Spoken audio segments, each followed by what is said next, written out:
వారిద్దరూ వృద్ధ దంపతులు కూలినాలు చేసుకుంటూ సంతోషంగా జీవిస్తున్నారు. ఇటీవల వారి జీవితాల్లోకి ఊహించని కష్టం వచ్చిపడింది. ఏలూరు జిల్లా జంగారెడ్డిగూడెం ఎన్టీఆర్ నగర్ వినాయక గుడి వెనుక వీధిలో పురాలశెట్టి సూర్యనారాయణ అంజలిలు ఓ రేకుల షెడ్డులో నివాసం ఉంటున్నారు. ఇటీవల సూర్యనారాయణ ఓ పెంకుటిల్లు బాగు చేయడానికి కూలికి వెళ్లాడు. అక్కడ ఇంటిపై కప్పు సూర్యనారాయణపై పడటంతో కాలు చేయితో పాటు వెన్నెముక విరిగిపోయింది. స్థానిక ప్రైవేట్ ఆస్పత్రులలో చెయ్యి కాలికి మాత్రం వైద్యం అందించారు. కానీ వెన్నెముక ఆపరేషన్ చేయడానికి ఆరోగ్యశ్రీ వర్తించదని, 4 లక్షల వరకు ఖర్చు అవుతుందని అక్కడి వైద్యులు చెప్పారు. దీంతో ఆ వృద్ధులు అయోమయ స్థితిలోకి వెళ్లిపోయారు.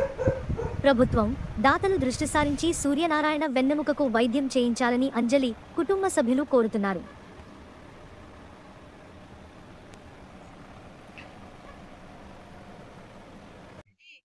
నా పేరంటే అండి మా ఆయనగారి సోమవారం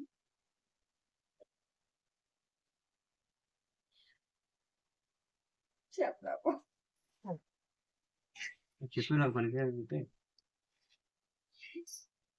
వారం రోజులు ఏంటండి పనికని లేదండి. ఇంటి నుంచి పడిపోయేది, నడుము మీద వాసం పడింది, నడుము ఇరిగిపోయింది, చెయ్య కాలు హాస్పిటల్ తీసుకెళ్తే ఆర్టీసీ పనికిరాదు అంటున్నారండి. సరిగ్గా పట్టించుకోలేదు. ఎవరన్నా గవర్నమెంట్కి సహాయం చేసి మా ఆయనగారిని ఉచితంగా చూడేలాగా చూడాలండి. మాకు ఏది లేదండి, ఆధారు కష్టపడదాం బతకాలి, అది లేదు అదే నేనే తేవాలి. మా ఆయనగారు ఎక్కడికి వెళ్ళరండి, ఇంటికాడ ఉంటారు. మా పరిస్థితి బాగాలేదండి. అప్పు చేసి మేము ఎదగోలో చూపించామండి, ఇంకా చూపించి చెత్తి లేదండి. 4 లక్షలు అవుద్ది అంటున్నారండి.